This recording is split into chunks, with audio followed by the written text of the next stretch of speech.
É com muita alegria que nós estamos nos encontrando novamente aqui na TV Unifev, canal 55, o nosso canal analógico, e também o canal 53.1, nosso canal digital.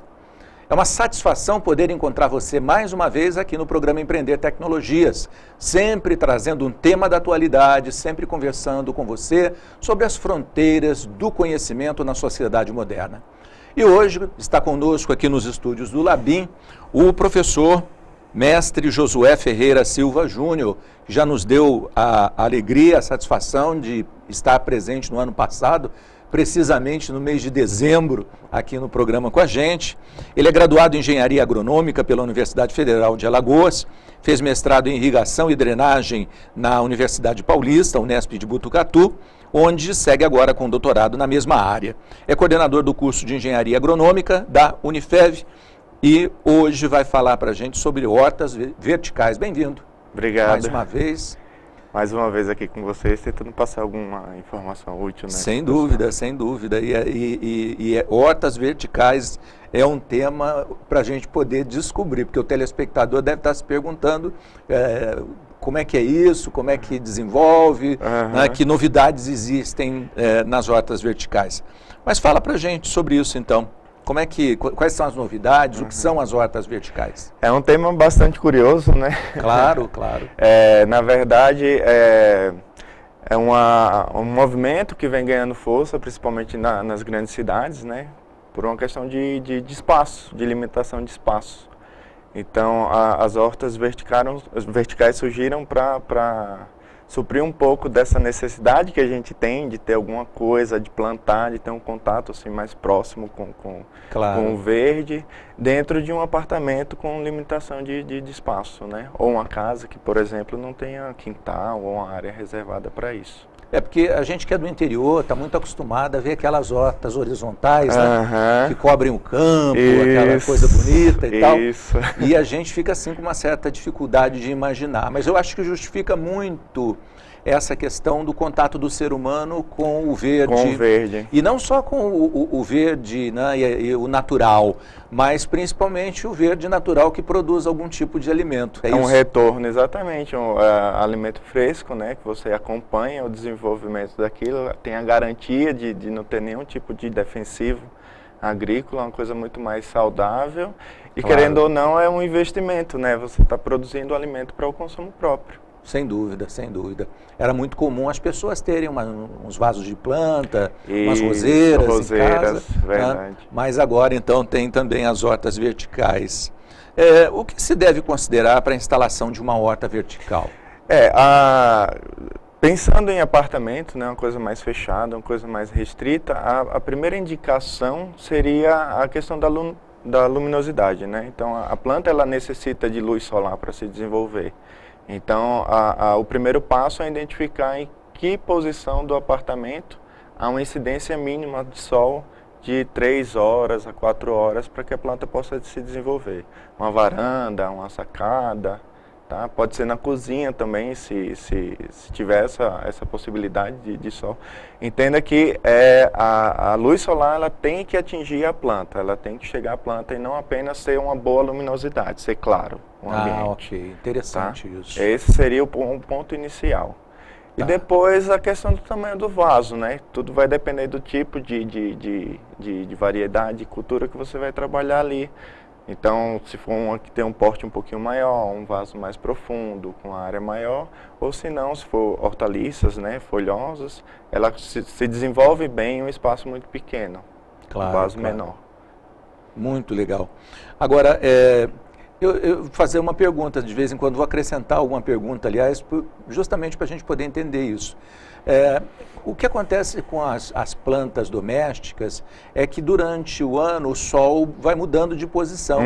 E muitas vezes você também tem que estar mudando a planta de posição para evitar, por exemplo, a incidência de muito sol forte, outras vezes você tem que tirar um pouco da sombra, colocar mais no sol, quer dizer, essa movimentação com as hortas verticais também acontece? Depende da estrutura que você monta, né? Tem algumas que são mais móveis, né? Claro, claro. Outras elas acabam ficando um pouco mais fixa, por exemplo, se você utiliza um suporte pré-fixado já em uma determinada parede. Sim. Aquilo dali não consegue sair, mas, por exemplo, se for um vaso em cima de uma prateleira, você consegue, em determinados momentos do dia, você colocar dentro de um espaço que tem iluminação suficiente e retoma depois, né?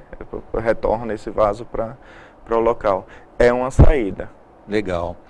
Quais os principais cuidados e manutenção para criar uma horta? O primeiro a gente já falou que é a escolha do local adequado, né? Depois a questão do preenchimento desse vaso. Então a gente sugere que na parte final, né, do vaso, no fundo do vaso, seja colocada uma argila expandida, depois uma manta acrílica, depois substrato, é indicado que seja substrato do que o próprio solo, por questão de poder vir contaminado, essa coisa, e o solo que a gente compra, que a gente chama de substrato, humus, que a gente compra no supermercado, casa de jardinagem, é um solo mais preparado e muito mais rico, né, para o desenvolvimento da planta. Sim, sim. Essa parte mais final, essa camada de argila e essa manta acrílica, é mais por questão de drenagem, né, para que a água ela consiga drenar com mais facilidade e não se acumule na região da raiz, que isso também pode prejudicar o desenvolvimento da planta. Sem dúvida, sem dúvida. Aliás, esse eu acredito que seja um dos grandes problemas, porque as pessoas vivem hoje uma vida muito ativa e às vezes deixam algum tempo sem colocar água na planta. Aí depois, quando vai coloca uma quantidade enorme. Exagerada. E a coitada da planta fica lá afogadinha, isso, né? E porque as pessoas às vezes não imaginam que planta se afoga. Só que ela não se afoga pelo telhado, ela se afoga pela raiz, né? E é bem mais complicado, porque apodrece a raiz. Exatamente. A planta, ela respira através da raiz também, né? Há um processo de respiração na zona radicular. Então, quando o ambiente está saturado de água, a planta ela não consegue fazer essa troca e justamente ela acaba morrendo. A brincadeira é séria, porque realmente a planta ela acaba morrendo, entre aspas, afogado. Foi um excesso de água que causou esse tipo de prejuízo para a planta no desenvolvimento dela. Ou seja, o ideal é um pouco de água, né, várias vezes ao longo da semana.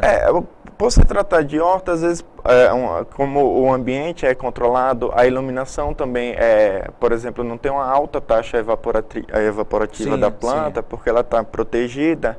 Então, às vezes, pelo menos uma vez ao dia, ou no máximo uma vez a cada 2 dias, a pessoa acaba criando o hábito, né, de acompanhar um pouco essas plantas. E eu lembro minha mãe também, ela ia lá, quando ela tinha uma plantinha em casa, ela via se estava seco, só de colocar o dedo, né, no vaso. Então isso seria um indicativo do momento de irrigar. Nunca deixar úmido excessivamente, que isso prejudica o desenvolvimento da planta. Muito legal. E quais as principais vantagens dessa tecnologia? Eu acho que a gente consegue elencar bastante vantagem, né? A primeira delas é a questão de você produzir o seu próprio alimento, uma coisa muito mais saudável e com a garantia de isenção de qualquer tipo de defensivo agrícola que seja prejudicial ao consumo da pessoa. O segundo é esse contato que a gente já falou com o verde, né?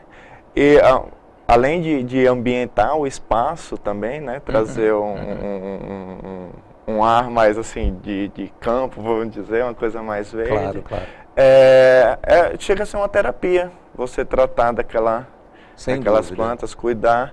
E também você pode estender isso aos filhos, né? Envolver as crianças nesse processo, né, de construção dessa horta, até para ela ganhar gosto, ela entender como é o processo de uma planta. Eu acho que a gente poderia resumir nisso, mas claro, existem muitas outras vantagens. E existe um caráter também sociocultural nisso, né? Porque o ser humano ele foi urbanizando a sua vida, mas ele não cuidou de, junto com essa urbanização, criar situações, tecnologias, né, relações com a vegetação, no ambiente novo que ele está vivendo. Mas isso é perfeitamente possível pelo que você está mostrando para a gente. Sim, sim. E existe até um movimento forte que a gente chama de hortas urbanas, né? Alguns shoppings já estão aderindo a isso, utilizando o seu espaço superior da construção para produzir hortaliças folhosas.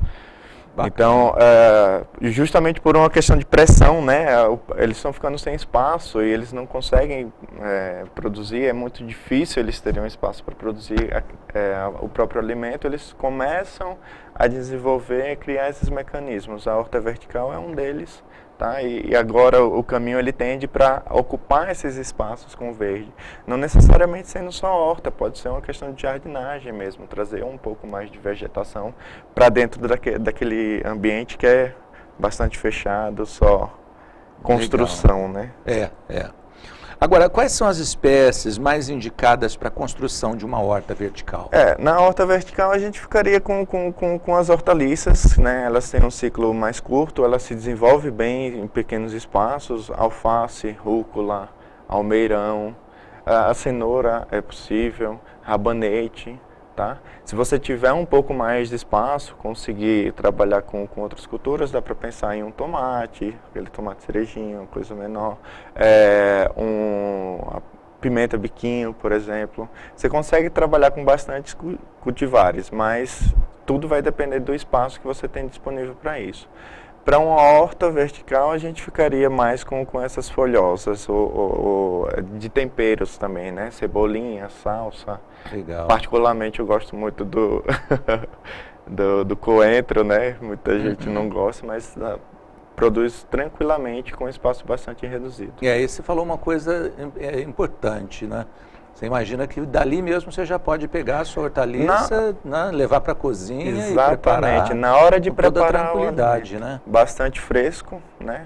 E natural, você está pegando orgânico praticamente, orgânico, né? Eu acho que é um hábito muito interessante que as pessoas realmente podem investir nisso a longo prazo. É uma coisa que nasceu aqui no Brasil, a gente também está aprendendo com outras culturas, como por exemplo os japoneses. Essa é uma boa pergunta, eu não saberia fazer esse tipo de relacionamento. Mas, porque se tem um país que tem pouco espaço. Pouco espaço. Na verdade, o Japão, eles sempre inovam nesse sentido, né? O Japão, a China, porque eles têm uma limitação de espaço. Claro. Pode ser uma tendência que veio de fora. Legal, legal.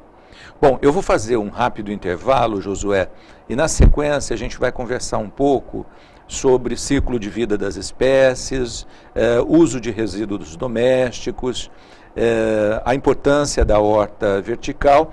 E eu vou, lógico, perguntar para você se no curso de agronomia nosso, né, vocês já estão ensinando isso para os alunos. Tá, ok.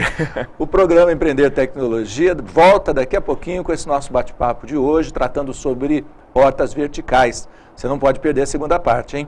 Eu aguardo você.